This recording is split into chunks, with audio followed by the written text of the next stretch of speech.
Vaşinqtonun Rusiya neftinə tətbiq etdiyi sanksiyalar yenidən qüvvəyə minib və güzəşt müddəti uzadılmayıb. Gözləntilərin əksinə olaraq bu qərar Moskvanın mövqeyini gücləndirməyib. Əksinə, Ukrayna son bir ayda həm cəbhədə, həm də enerji obyektlərinə zərbələrlə üstünlük qazanıb. Kiyev paralel olaraq hava hücumundan müdafiə imkanlarını genişləndirir.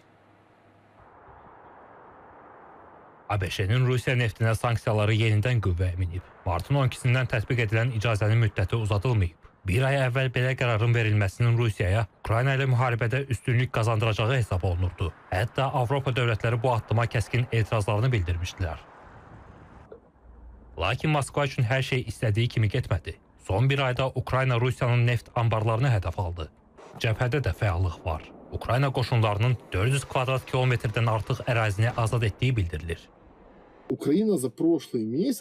Ukrayna son bir ay ərzində Rusiyanın ələ keçirdiyindən daha çox ərazini geri qaytarıb. Bu, Ukrayna ordusunun ciddi nailiyyətidir və onu göstərir ki, pul hər şeyi həll etmir. Rusiya əlavə neft gəlirlərini hərbi nəticəyə çevirə bilmədi və hətta əvvəlkindən daha çox etki verməyə başladı. Eyni zamanda Moskva üçün yaxın şərqdə münaqişənin davam etməsi sərfəlidir. Bu, ona iqtisadi, siyasi və mali imkanları verir.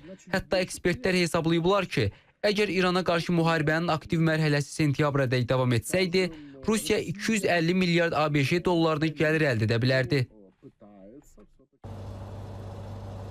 Ukrayna hava hücumundan müdafiə sistemlərini də yeniləyir. Rusiya ilə müharibədə tətbiq olunan ucuz dronların hava hədəflərinin 90%-ə qədərini məhv edə bildiyi qeyd olunur. Kiyev artıq bu sahədə Səudiyyə Ərəbistanı, Qətər və Birləşmiş Ərəb Əmirlikləri ilə uzunmüddətli təhlükəsizlik razılaşmaları imzalayıb. Eyni zamanda Avropadakı tərəfdaşlarla müdafiə sahəsində əməkdaşlıq genişləndirilir. NATO bu il Ukraynaya 60 milyard ABŞ dolları dəyərində hərbi yardım, Birləşmiş Krallıq isə 120 min dron verəcəyini açıqlayıb. Bundan başqa Almaniya ilə 4 milyard avroluq razılaşma ilə yanaşı Ukrayna Macarıstandan da mühüm addım gözləyir. Orban hakimiyyəti dövründə Budapeşt rəsmi Brüsselin Kiyevə ayırdığı 90 milyard avronu bloklayırdı. Seçkilərdə qalib gələn Peter Magyar isə ölkəsinin fərqli addım atacağını deyir. Amerikanın dəstəyi belədir, birbaşa dəstəyi kəsilib Trump prezident seçiləndən sonra. Amma indi hansı formula işləyir? Avropa ölkələri Amerikadan hərbi texnikanı pulla alıb onu Ukraynaya ötürürlər. Bu da Ukrayna üçün münbit bir zəmin yaradır. Üstəgəl Macaristandakı parlament seçkilərinin də Ukraynaya müsbət təsiri oldu. Maliyyə qərarını veto qoymuşdu Ukraynaya dəstək. Amma indi parlament seçkilərindən sonra yeni bir baş nazir gəlib ki, o vetonu ortadan qaldıracağını qeyd edib. Bu da hardasa Ukraynanın xeyrinə atılacağı bir addımdır.